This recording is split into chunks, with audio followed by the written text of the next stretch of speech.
민수기 6장 22절부터 27절 말씀을 교독하겠습니다.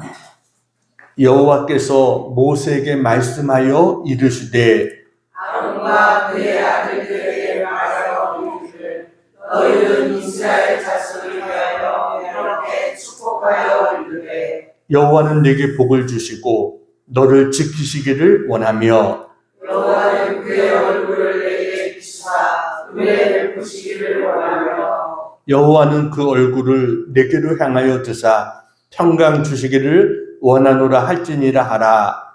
그들을 같이 내 이름으로 이스라엘 자손에게 축복할지니 내가 그들에게 복을 주리라. 아멘.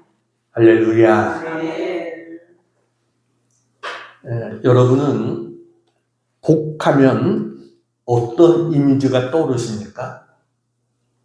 복하면 어떤 사람은 물질적으로 풍요해지는 것, 어떤 사람은 질병이 없이 건강한 것, 어떤 사람은 자녀들이 세상에서 남부럽지 않게 성공하는 이런 모습을 떠올리실 겁니다. 사실 한국인들에게 복이라는 단어는 굉장히 친숙하고 간절한 단어입니다. 그래서 우리는 새해 인사도 새해 복 많이 받으세요 라고 인사하고, 베개나 또는 밥그릇에도 복자를 새겨 놓을 만큼 우리는 복을 사모하는 그런 민족입니다. 근데 여러분, 우리가 그토록 원하는 그 복의 주인이 누구인지, 그리고 그 복이 어떤 경로를 통해서 우리에게 오는지, 이것을 생각해 보신 적 있습니까? 세상 사람들은 복을 그냥 운에 맡기거나 아니면 자기의 노력으로 쟁취해서 얻는 것, 이것을 복으로 생각합니다. 근데 성경은 복에 대해서 전혀 다른 관점을 우리에게 제시합니다. 오늘 본문인 민수기 6장은 이스라엘 백성들이 이제 시내산을 떠나서 본격적으로 광야의 거친 여정을 시작하는, 바로 그 직전에 긴박한 상황에 주신 그런 말씀이 오늘 민수기 6장의 바로 이 말씀입니다. 이제 이들의 앞길에는 뜨거운 태양과 그리고 메마른 땅, 언제 적들이 습격해 올지 모르는 이런 것들이 위험이 도사리고 있습니다. 인간적으로 그들이 생각할 때 그들에게 복이 뭐겠어요? 그들에게 복은 넉넉한 식량이나 아니면 좋은 무기나 이런 게 복이라고 생각할 수 있을 겁니다. 근데 하나님은 행진을 시작하려고 하는 그들에게 가장 먼저 무엇을 주셨느냐? 군사 훈련을 시킨 게 아니라 하나님은 복의 선포를 명령하셨습니다.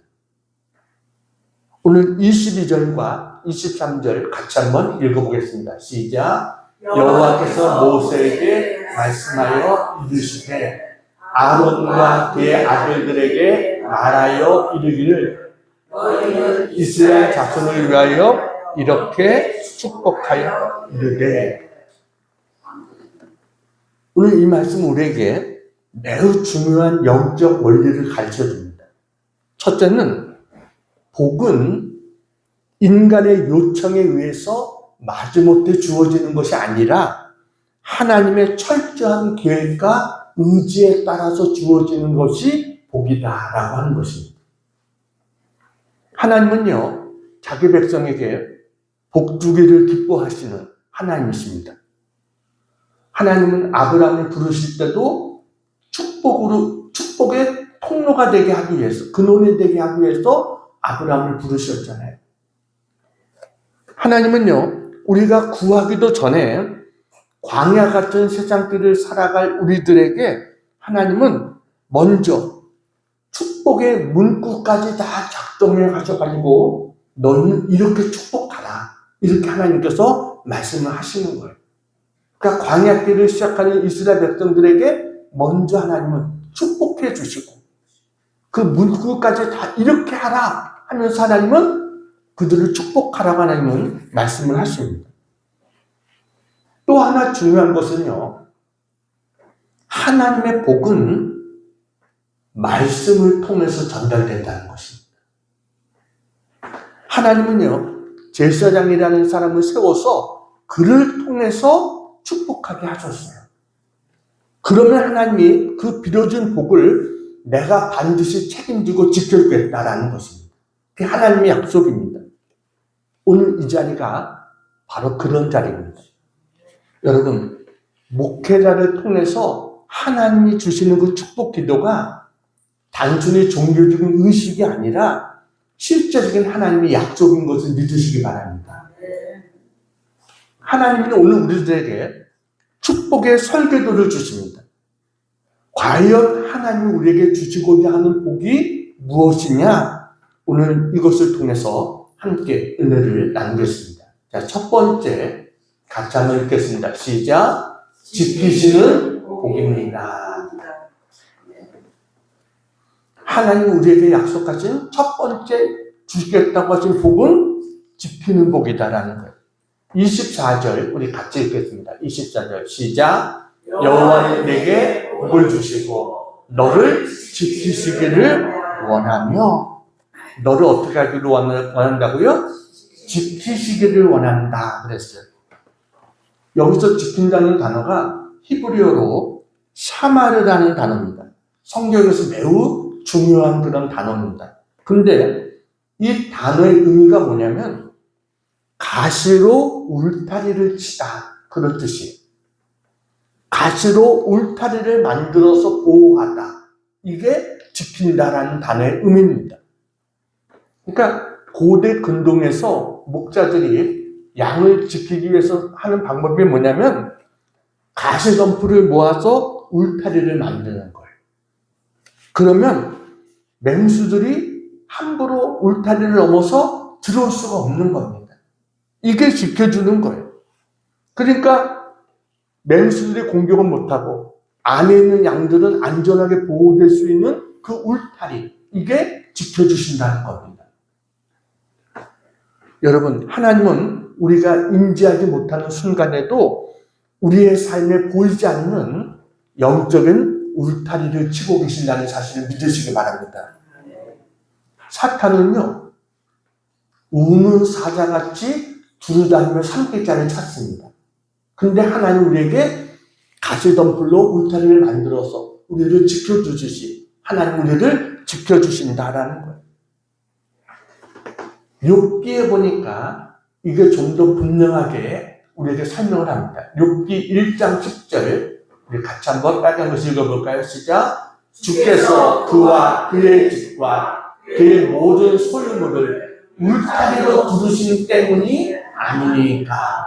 사탄이 하나님 앞에 말하는 거예요. 왜 하나님 욥을 지켜주는 거? 하나님께서 그의 모든 소유를 울타리로 두르셨기 때문에, 하나님께서 지켜주셨기 때문에 욥이 잘된 거 아닙니까? 라고 이 사탄이 하나님 앞에 이야기하는 그런 내용입니다. 여러분, 지금 이스라엘 백성들이 이 말을 듣는 장소가 어디입니까? 광야입니다. 광야는 스스로를 지킬 수 있는 것이 전무한 곳이 광야예요. 먹을 것도 없고 마실 것도 없고 그늘도 없습니다. 낮에는 살을 태우는 것 같은 폭염이 있고 밤에는 살을 애우는 것 같은 추위가 있는 곳, 이게 광야입니다. 어디서 전갈과 뱀이 나타날지도 모릅니다. 그야말로 길을 잃어버리면, 잘못하면 목숨을 잃을 수 있는 곳이 광야입니다. 근데 그런 광야에서 하나님은 이스라엘 백성들에게 복을 주시겠다라는 거예요. 근데 그 복이 내가 너에게 금은보화를 주겠다, 이게 아닙니다. 내가 너희를 지켜주겠다라는 겁니다. 그러니까 여러분, 왜 하나님이 첫 번째로 복을 말씀하실 때 지켜주는 복을 말하느냐? 어떤 복을 우리가 받아도요, 지키지 못하면 소용이 없는 겁니다. 아무리 먹을 것이 많고, 아무리 입을 옷이 넘치고, 아무리 모든 것이 풍부해도 여러분, 그걸 지키지 못한다면 무슨 소용이겠어요? 적들이 우리를 공격할 때 그 나를 지킬 수 없다면 아무 소용이 없는 것이죠. 그렇기 때문에 우리의 삶도 마찬가지입니다. 우리는요, 뭐가 복이라고 생각해요? 더 많은 소유, 더 높은 지위, 어떤 이런 것들이 복이라고 생각해요. 근데 가장 큰 복은 하나님이 지켜주시는 거예요. 그게 가장 큰 복입니다. 사고의 위험으로부터, 질병의 위험으로부터, 무너지는 우리의 마음의 위기로부터 하나님이 붙들어 주셨기 때문에 오늘 우리가 여기서 예배 드릴 수 있는 줄로 믿습니다. 그러니까 지켜주시는 복이 모든 복의 근원인 거예요. 가장 기초인 거예요. 하나님 우리를 지켜주신다. 이게 얼마나 정교한지 성경은 여러 곳에서 이야기를 합니다. 우리가 지난번에 살폈던 시편 121편 3절 4절 같이 한번 읽겠습니다. 시작. 여호와께서 너를 지키시는 이가 졸지 아니하시리로다. 이스라엘 지키시는 이는 졸지도 아니하시고 주무시지도 아니하시리로다. 인간의 부모가 자녀를 아무리 사랑해도 24시간 지켜줄 수 없습니다. 부모도 잠을 자야 되고요. 부모도 한계가 있습니다. 근데 하나님은 어때요? 피곤치 않으시며 하나님 우리가 깊은 잠에 빠져서 있는 무방비 상태일지라도 하나님은 뭐예요? 우리의 영혼을 지켜주고 계신다라고 하는 것입니다. 시편 17편 8절에는 시편 17편 8절 같이 한번 읽겠습니다. 시작. 나를 눈동자같이 지키시고 하나님을 지키신다. 어떻게 지켜요? 눈동자같이.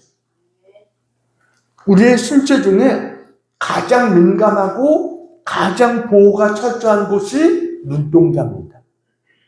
가장 단단한 뼈에 하나님은 굴을 만들어서 거기에 눈동자를 넣으시고 어떤 이물질이 날라올지라도 0.01초 만에 벌써 딱 방어하고 보호할 수 있도록 이 보호 체계를 두신 곳이 눈동자인 거예요. 그러니까 하나님의 지켜주심은 그만큼 철저하다는 것입니다. 하나님은요, 우리의 육체와 우리의 어떤 마음, 육체만을 지켜주는 게 아니라 우리의 마음과 영혼도 지켜주십니다. 베드로전서 1장 5절 같이 한번 읽겠습니다. 시작. 너희는 말세에 나타나기로 예비하신 구원을 얻기 위하여 믿음으로 말미암아 하나님의 능력으로 보호하심을 받았느니라. 말이 조금 어려운데 쉽게 설명하면 이런 겁니다. 우리가 받은 구원, 이것도 누가 지켜주신다는 거예요? 하나님의 능력으로 보호해 주신다는 겁니다. 그래서 우리가 이 자리에 있을 수 있다는 것입니다. 여러분, 내가 믿음을 지키는 게 내 결심과 내 의지로 되어지는 게 아니라 하나님의 능력으로 보호해 주시기 때문에 우리가 믿음을 지켜나가는 것이다라는 거예요. 그래서 여러분, 무엇 때문에 불안하십니까?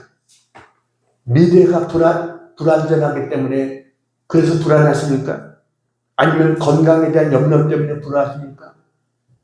자녀에 대한 미래 때문에 걱정되십니까? 오늘 하나님께서 아론을 통해서 우리에게 하나님께서 선포하시는 모세를 통해서 아론과 그의 제자장들에게 이렇게 축복하라 하셨잖아요. 이 약속의 말씀을 붙잡기를 축원합니다. 하나님은 우리의 생각 속에만 계신 분이 아닙니다. 우리의 삶에 울타리를 치신 하나님이십니다. 샤마르, 하나님께서 우리를 지켜주시는 분이 하나님이세요. 내가 나를 지키려고 하면 불안한 거예요. 근데 하나님이 나를 지켜주신다는 사실을 믿으면 우리는요, 광야 한복판에서도 우리는 평안히 잠이 잘 수 있는 것입니다. 이 지키심의 복이 있기 때문에 우리는 내일에 대한 염려가 아니라 우리는 감사하면서 하나님 앞에 모든 것을 맡기며 믿음으로 나갈 수 있는 줄로 믿습니다. 근데 우리가 살다 보면 때로는 정말 하나님이 나를 지켜주시나 이런 의문이 들 때가 있는 거예요. 그게 바로 고난의 때입니다. 내가 이렇게 지금 고난 가운데 있는데 하나님이 정말 나를 지켜주고 계신 것이 맞나? 근데 기억하세요. 하나님이 지켜주시는 고난의 면제를 말하는 게 아닙니다. 고난 가운데서도 우리와 함께 하시겠다는 것입니다. 이게 하나님의 지켜주심입니다.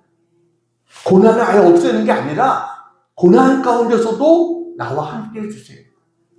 그래서 다니엘이 사자굴에 들어가지 못하게 하신 것이 아니라 사자굴에 들어갔지만 하나님 거기서도 사자 입을 막으시고 하나님을 지켜주시는 분이 하나님이셨어요. 다윗도 사망의 음침한 골짜기를 지나갔어요. 그것이 없었던 것이 아니라 지나갔지만 주께서 나와 함께 하시니라 라고 다윗은 고백하는 거예요. 그러니까 하나님을 지켜주신다는 것은 고난을 없애주시는 게 아니라 고난 가운데서도 우리와 함께 하신 하나님이신 것을 믿으시기 바랍니다. 우리에게는 하나님의 샤말의 축복이 있다. 하나님의 지켜주심의 복이 있다. 언제나 이것을 믿는 우리 모두가 되기를 축원합니다. 자, 하나님이 주시는 복 두 번째 같이 한번 읽겠습니다. 시작. 은혜의 복입니다. 하나님이 약속하신 두 번째 복은 은혜의 복입니다. 25절 같이 한번 읽겠습니다. 25절 시작. 여호와는 그의 얼굴을 내게 비추사 은혜 베푸시기를 원하며. 우리에게 뭘 비추세요? 얼굴을 내게 비추신다는 거예요. 얼굴이라는 것은 하나님의 임재와 하나님의 관심을 나타내는 겁니다. 근데 오늘 하나님께서 놀라운 선언을 하십니다. 죄악된 우리를 향해서 하나님은 얼굴을 숨기시는 것이 아니라 얼굴을 비추시겠다는 거예요. 여기 비추다라는 단어가 히브리어로 오르라는 단어입니다. 오르. 창세기 6장에 빛이 있으라. 그게 오르입니다. 빛이 있으라. 이 오르가 바로 거기에 나오는 어원이 같아요. 그러니까 어둠 속에 있는 우리에게 하나님의 얼굴을 비춰주시겠다는 거예요. 그 얼굴 빛을 우리에게 비춰주시겠다는 거예요. 하나님의 얼굴 빛이 비춰지면 어떻게 됩니까? 거기에는 생명의 역사가 나타나게 되는 겁니다. 태양빛이 없으면 지구의 모든 생물들이 살 수 있겠어요? 살 수 없죠. 근데 거기에 얼굴빛이 비치니까 어떻게 해요? 거기서 꽃이 피고 열매를 맺는 거예요.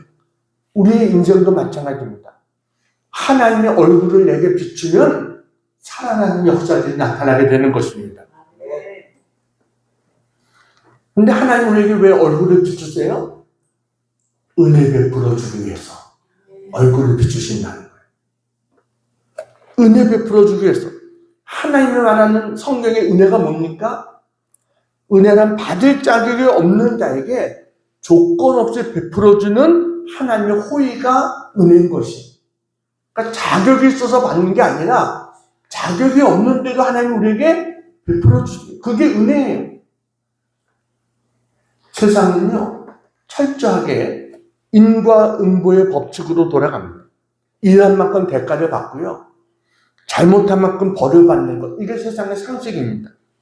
근데 하나님은 그 상식을 깨뜨리시는 거예요. 광야에서 이스라엘 백성들이 그렇게 원망하고 불평하고 우상도 만들고 그런 백성에게 심판의 빛이 아니라 은혜의 빛을 비춰주시겠다는 거예요. 이게 하나님의 축복인 거예요. 우리가 이 자리에 있는 것도 내가 의로워서입니까? 내가 남들보다 더 잘하고 더 깨끗하고 그래서 우리가 이 자리에 있는 겁니까? 아니죠. 우리는 매 순간 넘어지고 또 불평하고 원망하고 이게 우리들의 모습이에요. 그런데도 하나님의 얼굴빛은 꺼진 적이 없는 거예요. 언제나 우리를 향해서 하나님은 은혜를 베풀어 주는 분이 하나님이시다라는 겁니다. 얼굴을 비추사, 내게 비추사, 저 단어를 좀 더 쉽게 설명하면 이런 겁니다. 하나님 우리를 보시고 활짝 웃어주신다는 거예요. 여러분, 우리가 사랑하는 자녀를 볼 때 얼굴이 벌써 다르잖아요. 얼굴에 웃음이 가득하잖아요. 아이가 뭐 대단한 일을 해서 그런 것이 아니죠. 그냥 내 자녀라는 이유만으로도 얼굴에 미소가 띄어지는 거예요. 하나님이 우리를 보실 때 그렇게 보신다는 겁니다. 여러분, 우리는 하나님 하면 대부분 두렵고 무섭고, 여러분, 이런 하나님을 엄격하신 재판관처럼 그렇게 우리 하나님을 오해하곤 해요. 내가 잘못하면 당장 얼굴을 찌푸리시고 당장 내게 벌을 내리실 것 같은 그런 하나님. 근데 오늘 성경은 우리에게 뭐라고 합니까? 하나님은 우리를 향해서 얼굴빛을 환하게 불어주시는, 내가 고통 가운데 있을 때는 긍휼의 빛을 비춰주시고, 내가 인도함이 필요할 때는 우리의 걸음을 비춰주시는 가이드처럼 우리의 길을 밝게 비춰주시는 그런 하나님의 빛이 우리에게 있다라고 하는 것이, 이것이 은혜인 줄로 믿습니다. 이탈리아에 비가넬라라고 하는 마을이 있습니다. 이 마을은요, 높은 산들 사이에 둘러싸인 협곡에 위치하고 있어요. 그래가지고 매년 11월 중순부터 그 이듬해 2월 초까지 약 80일 정도가 햇볕이 전혀 들어오지 않는 겁니다. 산들에 가려가지고 한 80일 정도가 전혀 햇볕이 안 들어와요. 그러니까 사람들이, 여러분 생각해 보세요. 몇 달 동안 햇볕이 전혀 없다? 그러면 우울증이 오고 힘들어지죠. 그런데 2006년 당시에 마을시장이었던 피에르 프랑크 미달리라고 하는 이 마을시장이 이 문제를 어떻게 해결했냐면, 산 정상에다가 커다란 거울을 세운 거예요. 그 산 정상이 한 1100m 정도 높이가 된답니다. 거기에다가 가로 8m, 세로 5m 되는 거울을 설치했어요. 그래가지고 이것이 컴퓨터로 조정이 돼서 햇볕을 받아가지고 마을 중앙을 비출 수 있도록 그렇게 설치를 한 거예요. 사진을 보여드릴게요. 바로 저렇게 햇볕이 올 수 있도록 거울을 설치한 겁니다. 다음 사진을 보여주세요. 그래서 저렇게 마을 중앙을 비출 수 있도록, 마을에 햇볕이 안 들어오는데 마을 중앙을 비출 수 있도록 그렇게 한 겁니다. 근데 사람들이 햇볕이 들어올 때 얼마나 기뻤겠어요. 몇십 일 동안 80일 정도를 햇볕을 못 보는데 햇볕이 들어오니까 너무 기뻐가지고 광장에 모여서 수백 년 만에 처음으로 겨울철에 그 따뜻한 햇볕을 맞이하면서 축제를 벌였다고 그래요. 이것을 보고 네덜란드의 뉴칸이라고 하는 그런 마을도 똑같은 상황이었답니다. 여기도 9월부터 3월까지는 햇볕이 안 들어오는 거예요. 그래서 그들이 바로 이 비가넬리라고 하는 이곳의 저 사례를 보고 영감을 얻어서 2013년에 그들도 산꼭대기에 거울을 설치했어요. 하나가 아니라 3개를 설치했다고 해요. 다음 사진을 보여주세요. 저렇게 3개의 거울을 설치했어요. 다음 사진을 보여주세요. 저는 네덜란드에 있는 그 마을에 저렇게 햇볕이 들어올 수 있도록 그렇게 했다라고 하는 것입니다. 여러분, 우리의 인생도 마찬가지입니다. 죄와 고난의 산맥에 가려서 빛을 잃고 시들어갈 때 하나님은 예수 그리스도라는 거울을 통해서 우리에게 빛을 비춰주신 거예요. 이 빛이 우리의 심령에 닿으면 여러분, 어둡던 것들이 녹고 어두웠던 것들이 사라지는 그런 역사가 나타나게 되는 줄로 믿습니다. 그래서 이 빛을 받으면요, 얼굴부터 달라지는 겁니다. 정말 하나님의 그 얼굴빛을 받은 사람은 자기의 표정부터 달라지게 되는 거예요. 여러분, 하나님 우리에게 얼굴빛을 비춰주는데 내 스스로를 어둠 속에 가두지 마시기를 바랍니다. 아무리 캄캄한 방이라도 우리가 불을 탁 켜면 그 순간 어둠이 사라지는 것처럼, 아무리 내게 절망의 밤이 다가왔다고 할지라도 하나님의 빛이 비춰지면 절망의 어둠은 물러가게 될 줄로 믿습니다. 병에 어둠도 물러가게 되는 것입니다.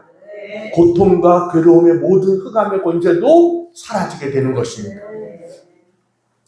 우리가 광야 같은 이 세상에서 살아가는 쉼은 돈에서 나오는 게 아닙니다. 인맥에서 나오는 것도 아닙니다. 오직 하나님 우리에게 비춰주시는 그 은혜의 빛 때문에 우리가 이 땅을 살아가는 것이에요. 여러분, 하나님 우리에게 그의 얼굴을 주사 우리에게 뭘 베풀어 주기를 원하세요? 은혜 베풀어 주기를 하나님은 기뻐하시는 이 하나님의 은혜의 복이 우리에게 함께하기를 주님의 이름으로 축원합니다. 하나님이 주시는 복 세 번째 같이 읽겠습니다. 시작. 평강의 복입니다. 하나님이 약속하신 세 번째 복은 평강의 복입니다. 26절 같이 한번 읽겠습니다. 26절 시작. 여호와는 그 얼굴을 내게 평하여 주사 평강 주시기를 원하노라 할지니라 하라.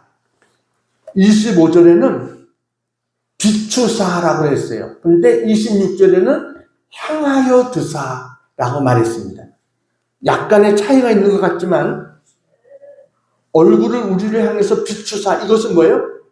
보편적인 은혜를 말하는 거예요.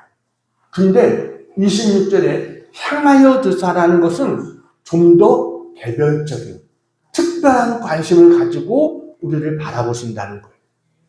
그러니까 하나님이 수많은 사람들 가운데 나를 그 가운데 하나로 보는 게 아니라 하나님이 내 각 사람 향해서 하나님의 관심을 가지고 보는 것, 이게 바로 뭐예요? 얼굴을 내게로 향하여 두사. 이게 바로 그러한 뜻인 것입니다. 여러분, 하나님이 우리를 이렇게 얼굴을 향하여 주시면 우리에게 주어진 축복이 뭐예요? 평강의 축복이 주어지게 되는 것입니다. 세상이 줄 수 없는 하나님만이 주시는 하나님의 평강이 우리에게 임하게 된다는 거예요. 광야길을 걷는 이스라엘 백성들에게 무엇이 가장 필요하겠어요? 여러분, 저들은 육체적으로도 힘들고 그리고 정신적으로도 늘 불안해요. 야, 오늘 하나님 만나 주셔서 먹었는데 내일 또 이게 없으면 어떡하나, 이런 걱정이 있을 거 아니에요. 마실 물이 떨어지면 어떡하나, 이게 걱정입니다. 우리가 가나안 거민들을 이길 수 있을까? 우리가 여기서 이렇게 죽는 것은 아닐까? 이런 불안이 그들의 평안을 깨트려요. 여러분, 우리도 마찬가지잖아요. 우리가 살다 보면서 왜 평안을 잃어버립니까? 통장에 잔고가 자꾸 주는 것 같으면 평안이 사라집니다. 건강 검진의 수치가 안 좋으면 우리의 마음의 평안이 사라집니다. 관계가 조금만 틀어지면 우리는 밤잠을 설치게 됩니다. 이렇게 우리의 평안은 어떤 조건에 매여 있는 거예요. 그런데 하나님이 약속하신 평안은 뭡니까? 하나님과의 관계에서 오는 평안을 말하는 겁니다. 이 평안은요, 풍랑 가운데서도 잠잘 수 있는 이 평안을 하나님이 우리에게 주시겠다는 거예요. 왜요?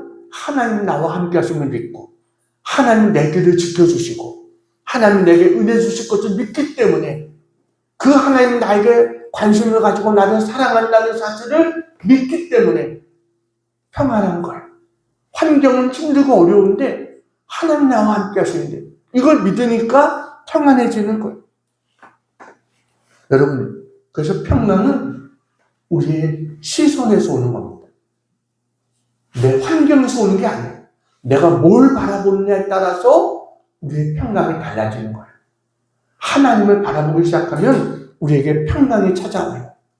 베드로가 풍랑에 있는 바다 가운데서도 주님만을 바라보고 나갈 때는 뭐예요? 바다 위를 걸어갔어요. 평안하게. 근데 바람과 파도를 바라보니까 흔들렸어요. 물속에 빠져들어가게 된 거예요. 여러분은 무엇을 바라보고 있습니까? 세상 바라보면 불안하죠. 뉴스 바라보면 불안하죠. 야, 이러다가 우리가 어떻게 큰일 나는 거 아니야? 모든 것이 걱정스럽죠. 전쟁, 우리나라도 일이 나타나는 거 아니야? 여러분, 우리는 히브리서 기자처럼 믿음의 주여 또 온전케 하시니 예수를 바라보자. 우리는 예수님 바라보는 자가 되기를 축원합니다. 세상은요, 평강에 굶주려 있습니다.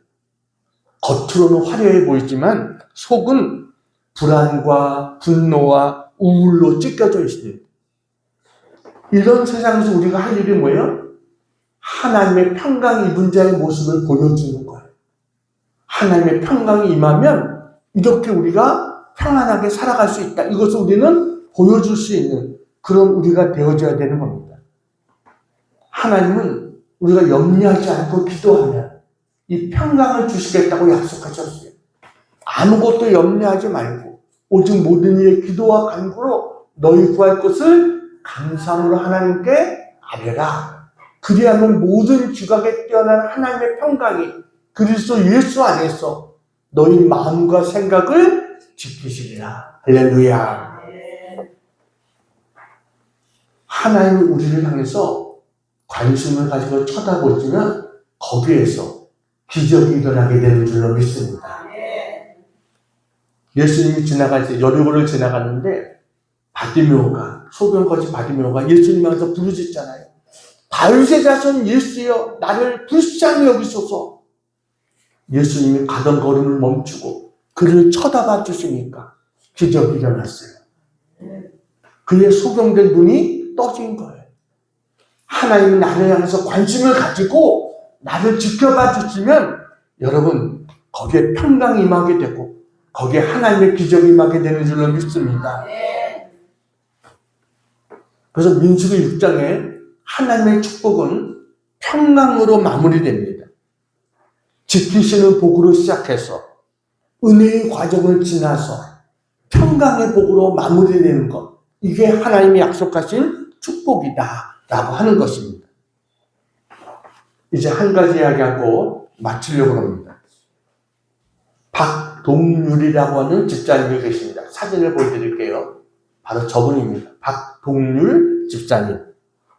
저분이요, 2013년 전립선 암과 임파선 암으로 신촌 세브란스 병원에서 수술을 받았습니다.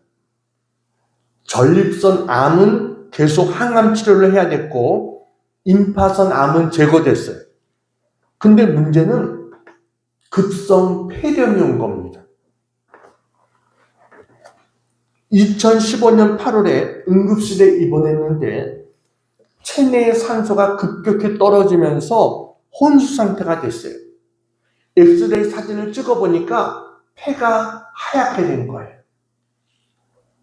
의사가 보더니 2, 3일 내로 안 깨어나면 가망이 없습니다. 사형 선고를 내렸습니다. 그 부인되는 집사님이 오양순이라고 하는 집사님인데 이분이 교회에 중보기도를 요청한 거예요. 기도해달라. 그리고 목사님이 또 가셔서 그를 위해서 기도해 주셨어요. 그런데 9월 초 검사에서 8월에 이런 일이 일어났는데 9월 초 검사에서 기적이 일어났어요. 폐가 살아나기 시작한 거예요. 의사 선생님이 이 늘 부인되는 집사님 와서 기도하는 것을 보고 더 기도해 보세요. 좋은 일이 있을 것 같아요. 라고 이야기를 했어요. 아마 의사분도 믿는 분이었던 것 같아요. 그래서 하나님 앞에 기도했더니요, 20일 만에 혼수 상태에서 깨어났습니다. 그리고 중환자실에서 일반 병실로 옮기고 10월 첫 주부터는 재활치료가 시작되고 얼마나 회복되었는지 10월 24일 날 아들의 결혼식에 참석하게 됩니다. 그리고 11월 24일 날 퇴원하게 됐어요. 다음 사진을 보여주세요. 저번에 폐 사진입니다. 급성 폐렴 당시에는 저렇게 폐가 하얗게 됐다가 저렇게 기도 후에 저렇게 완치가 되어진 거예요. 하나님이 은혜를 주신 거예요. 그 부인되는 집사님의 고백입니다. 남편은 현재 18층까지 계단을 혼자 올라갈 수 있을 정도로 건강을 회복했습니다. 호흡기내과 선생님은 죽을 사람이 살아났다, 기적이다 라며 더 이상 병원에 올 필요가 없다고 했습니다. 폐렴으로 인해 잠시 중단됐던 전리선 암은 비뇨기과 담당 선생님으로부터 희한하게 암 수치가 사라져가고 있다. 이런 이야기를 들었다는 것.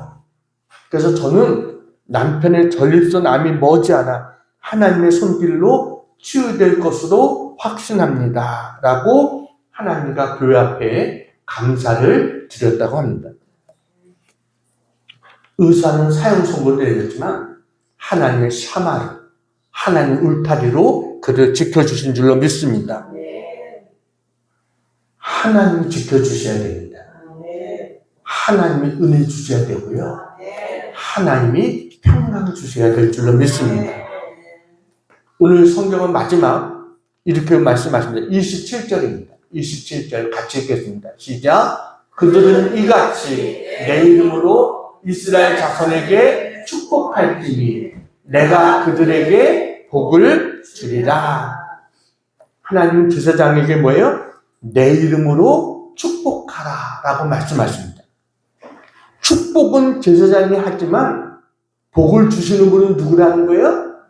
내가 그들에게 복을 주리라 라고 하나님이 말씀하시는 거예요. 그러면서 하나님은 제사장들에게 내 이름으로 축복하라는 거예요. 내 이름으로. 이것은 뭐예요? 여러분, 우리 위에다가 하나님의 이름을 주시겠다는 거예요. 다시 말하면 너는 내 것이라는 거예요. 하나님이 우리를 책임지시겠다는 거예요. 하나님의 이름을 걸고 우리를 지켜주시고 은혜를 베풀어 주시고 평강을 주시겠다고 하는 것이에요. 여러분, 말씀을 맺으려고 합니다. 여러분의 인생길은 결코 만만치 않습니다. 광야 같은 길입니다. 때로는 발에 부르뜨고 목이 마르는 그러한 갈증을 느낄 수도 있습니다. 그렇지만 기억하세요. 하나님 우리를 광야에 홀로 내버려 두신 하나님이 아니시다라는 거예요. 그 가운데서도 우리와 함께 하시는 하나님이십니다. 여러분의 앞길에 지키심의 울타리를 치시고 여러분의 지친 영혼에 은혜의 얼굴빛을 비춰주시고 여러분의 불안한 마음속에 하나님의 평강을 태워주시는 그분이 바로 하나님이십니다. 지켜주시고 은혜 주시고 평강 주신다. 여러분, 이게 진짜 복인 것입니다. 뭐니 해도 머니가 최고야? 아니요. 돈이 우리 지켜주는 거 아닙니다. 사람들이 우리 지켜주는 것도 아닙니다. 그런 것들은 그저 신기루와 같은 것일 뿐입니다. 지켜주시고 은혜 주시고 평강 주신다. 이거는요, 세상이 주는 복이 아닙니다. 이것은 그야말로 복은 위로부터 하늘로부터 오는 것이 진짜 복이지 우리가 노력해서 세상에서 얻을 수 있는 이게 복이 아니다. 근데 사람들은 세상에 뭐가 있는 것처럼 그게 우리를 지켜줄 것처럼 지금도 착각하고 돈이 나를 지켜줄 것처럼 건강이 나를 지켜줄 것처럼 지금도 착각하고 거기에 매달리고 있는 사람들이 많아요. 여러분, 아니에요. 하나님이 지켜주셔야 돼요. 하나님의 은혜 베풀어 주셔야 되고요. 하나님의 평강 주셔야 될 줄로 믿습니다. 오늘도 우리가 이 하나님을 바라보며 우리를 사랑스러운 눈길로 얼굴빛을 비춰주시는 그 하나님만을 바라보며 당당하게 하나님의 평강 가운데 걸어갈 수 있는 우리 모두가 되기를 주님의 이름으로 축원합니다. 기도하겠습니다. 사랑의 하나님, 오늘 말씀을 통해 우리에게 지키심과 은혜와 평강을 약속해 주시니 감사합니다. 주님, 광야 같은 세상에서 내가 나를 지키려던 불안을 내려놓습니다. 졸지도 아니하시고 주무시지도 않으며 우리의 삶의 보호의 울타리를 치시는 주님의 손길에 우리의 모든 것을 맡깁니다.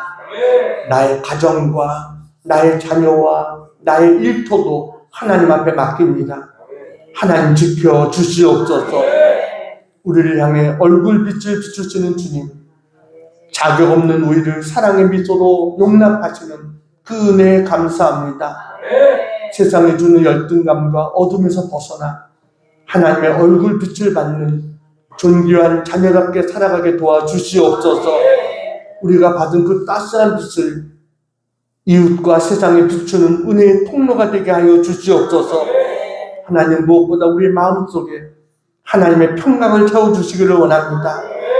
환경에 흔들리지 않고 오직 하나님이 주시는 모든 지각에 뛰어난 하나님의 평강이 우리의 마음과 생각을 지켜주시옵소서. 끝까지 우리를 책임지시는 하나님만을 신뢰하며 세상에서도 승리하며 나가는 저들 되게 도와주시옵소서. 하나님, 이 시간 우리 연약한 곳에 손 얹고 기도합니다. 주님의 손으로 친히 만져주시고 주님 안수하여 주시옵소서. 기름 부어 주시옵소서. 치료의 강선을 비춰 주시옵소서. 나 여호와는 너희를 치료하는 하나님이라 하나님의 약속의 말씀을 믿습니다. 하나님, 주님께서 친히 안수해 주셔서 모든 어둠이 사라지게 도와주시고 모든 연약함이 강건함으로 바뀌어지게 하여 주시옵소서. 그래서 날마다 감사하며 기뻐하며 하나님께 영광 돌리며 살아가는 저들 모두가 되게 해 주시옵소서. 예수님의 이름으로 감사하며 기도하옵나이다. 아멘.